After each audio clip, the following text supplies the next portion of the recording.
ቤተሰብ የብሩክና ሀይሚ ወዳጅ አንድ ትልቅ ሰርፕራይዝ ከቡታጅራ አለ። ጋሽዬ ያሰሙት ለልጄ ሽምግልና ይላ ከእንግዲህ ቁርጡ ይታወቅ ብለው አባትየው አንድ መልእክት ልከዋል ማለት ነው። የብሩክና ሀይሚ ጉዳይ ያበቃ የመሰለን ሰዎች እነዚህ ልጆች ከእንግዲህማ አይስማሙም ብለን የተጨነቅን በሙሉ እውነት ተረጋጉ። ደስ የሚያሰኝ ነገር ነው በሰሞኑ የምትመለከቱት።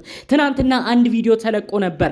ሀይሚ ላላ ለቀቅ ብላ ከብሩክ ጋር ስትቃለር ነበር። ብሩክም እንደ በፊት መበሳጨት መቆጣቱን ትቶ እየተቃለዳት ነበር። የዚህ ሁሉ መንስኤዎች ግን የነበረው ከቡታጅራ የነበረ የስልክ ጥሪ ነው። ይሄም የሀይሚ አባት ያስተላለፉት መልእክት ከሰሞኑ የሰርግ ድግስ በአጭር ቀናት ውስጥም ልታዩ ትችላላችሁ። ይህ ሊሆን የሚችለው ከፋሲካ በኋላ እንደሆነም አስቀድሜ እየነገርኳችሁ እገኛለሁ። ይህን ጉዳይ እንዴት እንደሰማው በተለይ ደግሞ ብሩክና ሀይሚ አሁን ጭቅጭቅ ሰዓት ላይ ናቸው የማይታመን ነው ለምትሉኝ ሰዎች በዝርዝር ስለደረሰ የተለያዩ ማስረጃዎችም አብሬ መረጃውን አካፍላችኋለሁ። እመኑኝ የሚያስደስት ነገር በቅርብ ጊዜያቶች ውስጥ ትመለከታላችሁ። ዛሬም ብሩክና ሀይሚ በጭቅጭቅ ሊመጡ ይችላል። ዳሩ ግን መስመር የያዘ ነገር ከቡታጅራ እየተደረገ ይገኛል። ሁሉንም አሰማችኋለሁ። ሰላም ውድ ሀገሬ ልጆች፣ በያላችሁበት ሰላማችሁ ይብዛልኝ። የብሩክና ሀይሚ ወዳጅ አድናቂዎች፣ ብሩክና ሀይሚዬ አንድ ላይ ሆነው መቼ ነው የምንመለከተው የምትሉ የሰው ደስታ የሚያስደስታችሁ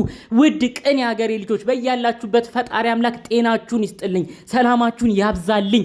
አሜን በሉ። ይህ ቀላል ምርቃት አይደለም። ጤና ሲኖራችሁ ነው ሰርታችሁ የምትበሉት። ጤና ሲኖራችሁ ነው እኛን የምትመለከቱት። ጤናችሁን ሁሌ ፈጣሪ አምላክ ይስጥልኝ። ሁሌ ምርቃት የሚመቸው እንደተለመደው ቪዲዮ አሁኑኑ ላይክ አድርጋችሁ ጀምሩ። እንዲሁም ደግሞ ለቤት አዲስ የሆናችሁ ሰዎች እባካችሁ ሰብስክራይብ በማድረግ ቤተሰብ አድርጉኝ ለማለት ፈልጋለሁ። ቀጥታ ይዤ ወደ መጣሁት ዝርዝር መረጃዎች አመራለሁ። ሰሞኑ ብሩክና ሀይሚ በነበሩበት ጭቅጭቅ ብዙ ንትርክም እያሳለፉበት ባለው ወቅት ውስጥ በውስጥ የደረሰኝ መረጃ ለራሴም ትንሽ እንድጠራጠር አድርጎኛል። ዳሩ ግን ትናንት በተመለከትኩት ቪዲዮ ሀይሚም ሳቅ ስትል ነበር። ብሩክም እንግዲህ እያመለጠው ይሁን መታረቃቸውን ዳርዳር ለማለት ለኦዲየንስም ለማካፈል ይሁን አይታወቅም። እኔ ካንቺ 4 ልጅ ልወልድ ፈልጋለሁ ብሏል። እንግዲህ ሀይሚም ያለችው ያው አንተም ቢያልክ ጸባይ ክንትን ሆነ እንጂ እኔስ ቢሆን መች ጠላለሁ አይነት ነገር ስትናገር ነበር። ትናንት ቪዲዮን በደንብ ያያችሁ ሰዎች በደንብ ተመልክታችኋል ብዬ አስባለሁኝ። ሀይሚዬም ፈገግ እያለች ብሩክም እልሁ የለም ፈገግ እያለ እየተቀላለዱ እየተጫወቱ ነው መልእክት የሰማ ነው። የዚህ ሁሉ መነሻ የጋሽዬ ትዕዛዝ ነው። እንግዲህ ብዙዎቻችን የምንወደው የምናከብራቸው በቁጣቸው በምክራቸው ጥሩ አባት ናቸው የምንለው የሀይሚ አባት አንድ መልእክትን የተናገሩት ነገር አለ። ያም መልእክት እንግዲህ እቺ ልጅ ሴት ልጅ ነች፣ እድሜ አላት፣ ብሩክ ላገባት ነው ብሎ ቀለበት አድርጎ ነበር ብለዋል። እውነት ነው። በቀደም ከጥቂት ወራት በፊት የተለቀቀ ቪዲዮ ነበረ። ብሩክ ዝቅ ብሎ ቀለበት አድርጎላታል፣ የአንገት ሀብልም አድርጓል። ሀይሚዬ ታገብኛለሽ ወይ ሲልም ጠይቋል። ተከትሎ ነው እንግዲህ ጋሽዬም እነዚህ ልጆች ብሩክና ሀይሚ አሁን በቶሎ አንድ ላይ ካልተጠቃለሉ እንደ በፊቱ ክፍተት እያስገቡ የሚቆዩ ከሆነ ምንም ዋጋ የለውም፣ እኔም መወሰን እፈልጋለሁ። ብሩክ ምንድነው የምታስበው? ይሄንን ነገር ሀይሚም ጠይቂው ተብላ ሀይሚም እንግዲህ በውስጥ ብሩክን ጠይቀዋለች ማለት ነው። በተለይ ብሩክ ከሰሞኑ አንድ ስህተት ሰርቶ ነበረ። ከዚህ በፊት እዩ የተባለች ሚዲያ መታ ከብሩክ አርግዣለሁ ብላ ብዙ ችግር አምጥታ ብሩክና ሀይሚን እስከ ማለያየት ደርሳ ነበር። እሱም ይሁን ብለው ጋሽዬ በትዕግስት ቆይተው ነበረ። ብሩኬ ምናልባት ተሳስቶም ሊሆን ይችላል፣ ሳይሳሳትም ልጁ እስኪወለድ እንጠብቅ፣ ሀይሚ ልጄ ተረጋጊ ብለው የአባትነት ምክር ቁጣቸውን ገልጸው እየጠበቁ ነበር። ታዲያ ይህ ባለበት ሁኔታ ብሩክ ከሰሞኑ ከባድ ስህተት ሰርቷል። ሶስተኛ ሴት ወደ ሚዲያ ይዞ መጥቶ ሀይሚን አብሽቋል። ሀይሚንም እንድትናደድ አድርጓል። በዚህ ቪዲዮ ደግሞ በከፍተኛ ደረጃ አባቷ ጋሽዬ ተበሳጭተዋል። ይህንን አስመልክቶ ነው ጋሽዬ ምንድነው እየተካሄደ ያለው? በሴት ልጄማ ቀልድ የለም። ብሩክን እወደዋለሁ፣ አከብረዋለሁ፣ ጨዋ ልጅም ነው። አምኜም ልጄን አዲስ አበባ እንድትሄድ የፈቀድኩት በብሩክ ምክንያት ነው። ነገር ግን ብሩክ የሚያደርገው አንዳንድ ተግባራቶች ምንድነው በማለት ነው እንግዲህ ከሰሞኑ በጣም መልእክት ሲያሰሙ ነበር። በመቀጠልም እናንተ ልጆች አንድ ላይ ተጠቃላችሁ ማየት እፈልጋለሁኝ፣ የሱን ጉዳይ አሳውቂኝ ብለው ሀይሚን በጣም ጨቅጭቀዋት ነበር። ይህንንም በውስጥ ብሩክና ሀይሚ አውርተዋል ማለት ነው። ምንድነው የምታስበው? እኔ እናንተ ወይ አለየልን ወይ ደግሞ ቀለበት እንዳሰርክልኝ ሽማግሌም ልከ የራሳችንን ህይወት አልቀጠልም ብላ እንግዲህ ሀይሚ ቁርጥ ነገር ሁለት ነገር አስመርጠዋለች ማለት ነው። እኔ በዚህ ጥል ወቅት ላይ ሀይሚም እንደዚህ መለስ ብላ የአባቷን ምክርና ተግሳጽም ተቀብላ ኬን እንግዲህ ሁለት ምርጫ ትሰጧለች ብዬ አላሰብኩም። ምክንያቱም አባቷን በቀደም ሲለምኗት እኔ ከብሩክ ጋር በቃ ልለያይ አልፈልግም እያለች ነበር። አሁን ግን ምንድነው ያሰብከው? ቀለበት አድርገህልኛል፣ በሰፈር ሰዎችም አባቴ ጋሽዬም ብዙ ሰውም እየጠየቀ ነው፣ ሴት ልጆት መቼ ነው የምትዳረው እያለ ነው። ስለዚህ የአባቴም ክብር ሲባል ምንድነው እየተካሄደ ያለው?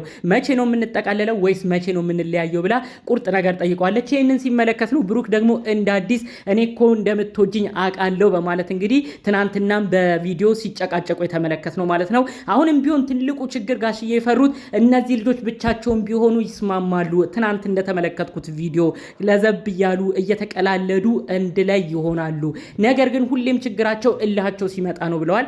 አሁን ብሩክና ሀይሚ በቀጣይ ቪዲዮዎች ላይ እልሃቸው መጥቶ ካልተጣሉ የአባታቸውን የጋሽዬ ምክር ግን ከሰሙ ቀጣይ በአጭር ቀናት ውስጥ ሀይሚና ብሩክ ድል ያለ ሰርግ አብረን እንደምንመለከት ነው ይህንን አስቀድሜ እምነግራችሁ።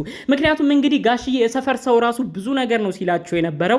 ምክንያቱም ብሩክ አስቀድሞ ቪዲዮ ለቆ ነበር ለሀይሚ ይኸው ቀለበት አድርጌያለሁ ብሎ ያንን ሁሉ አንተርሰው የጋሽዬ የሰፈር ሰዎች ብዙ መልእክት ሲያስተላልፉ ነበር ብለው የቅርብ ሰው መረጃውን አድርሰውኛል። በተለይ ወንድ ልጃቸው አብርሽ ሲያገባ ታስታውሳላችሁ። አብርሽን የምታውቁ ወንድ ልጃቸውን ሩታን ባገባበት ወቅት ላይ ዱባይ ሄዶ ወዳጅ ዘመድ ባልተገኘበት ሁኔታ ነበር ያገባው። በዛ ሁኔታ አባት ጋሽዬ ትንሽ አዝነዋል። ነው አብርሽ ወንዱ ልጄን እምወደውን እሱም የሚወድ የሚያከብረኝን ድል ባለ ሰርግ ምን ነው በዳርኩት፣ ምን ነው ከቤቴስ በክብር ቢወጣ እንዴት ውጭ ሀገር ሄዶ እንዴት በሰው ሀገርስ በዛው ተፈራርሞ ይመጣል ብለው ትንሽ የተከፉበት ጊዜ ነበር። የሰፈር ሰው ራሱ እንግዲህ አብርሽ ይዳራል ደገሳል ብሎ ራሱ ብዙ ጠብቆ ነበር። ነገር ግን እንግዲህ አብርሽ በዱባይ ነው ተጋብቶ የመጣው። ታዲያ ይሄ ነገር ሀይሚም ላይ እንዳይደገም ነው የሀይሚስ ጉዳይ ምን ሆኑ እያሉ የሰፈር ሰዎች ራሱ ከሰሞኑ ጋሽዬን እየጠየቋቸው ነበር። ታዲያ ይሄ ባለበት ሁኔታ ልጆቹ ደግሞ ሌላ ችግር እያመጡ ሲጣሉ ሲጨቃጨቁ ጋሽዬ በመናደር ነው ምንድነው የልጁ ሁኔታ ይህንን አሳውቂኝ፣ አጠቃላይ ስላለው ነገር ሌላ ነገር ውስጥ መግባት አልፈልግም፣ ሶስተኛ ሴትም ይዞ እየመጣ ነው። ስለዚህ ሀይሚ ቁርጡን ንገሪኝ፣ ብሩክ ሽምግልና ልኮ ትጠቃለላላችሁ ወይስ እንደ ቀልድ ጊዜያት እንደ በፊት ጊዜያቶቹ እየተነታረካችሁ በዛው ነው የምትሰለቻችሁት? ይሄን ብቻ ቁርጡን አሳውቂኝ ብለው እንግዲህ ቀጥታ ልጃቸው ሀይሚን ያፋጠጡት ማለት ነው። ያንን አስመልክቶ ነው ሀይሚን በውስጥ በኩል ደውላ ብሩኬን የጠየቀችው ይሄን ነገር ማለት ነው። በእርግጥ ሀይሚዬ ለፍቅር ሲባል እንደዚህ መጠየቁ ምንም ችግር የለውም። እናንተ ትዋደዳላችሁ። አንቺ ለፍቅር ጠየቅሽው፣ እንጋባ፣ ህይወት እንመስርት፣ ቁም ነገር ላይ እንድረስ ማለት ሌላ ዝቅ የሚያሰኝ ነገር አይደለም ወይ የሴት ልጅ ባህሪ አይደለም ተብሎ የሚቆጠርብሽ ነገር አይደለም።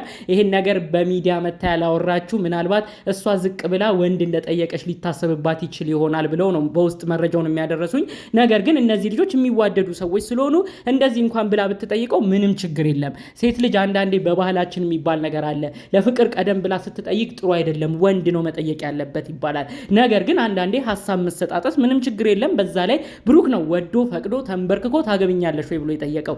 ይህ ነገር ነው እንግዲህ መስመር እንዲይዝ ደግሞ አሁን በቤተሰብ በኩል ሀይሚ ይህንን ጉዳይ አጣሪ ጠይቂ ተብላ የጠየቀችው ማለት ነው። ፈጣሪ አምላክ የሚያስማማችሁን ነገር የእውነት ያሳየኝ ማለት ነው የምፈልገው። በተለይ የጋሽዬን ደስታ የኦዲየንስም ደስታ የሁሉም ደስታ የሚሆንበት ሀይሚዬና ብሩኬም የሚስማሙበት ነገር እንዲፈጠር የእውነት ከልብ እመኛለሁኝ። ደስታቸውን ሁላችንም ለማየት ያብቃን። ፈጣሪ አምላክም በእነዚህ ፍቅረኛሞች መካከል ገብቶ የሚያስማማቸውን ነገር አብዝቶ ለቁም ነገር ያብቃቸው በማለት የዛሬን መረጃዎችን ቪዲዮችን በዚሁ አበቃለሁ። በሌሎች ጉዳዮቻችን እስክንገናኝ ሰላሙን ሁሉ ተመኘውላችሁ። ሰላም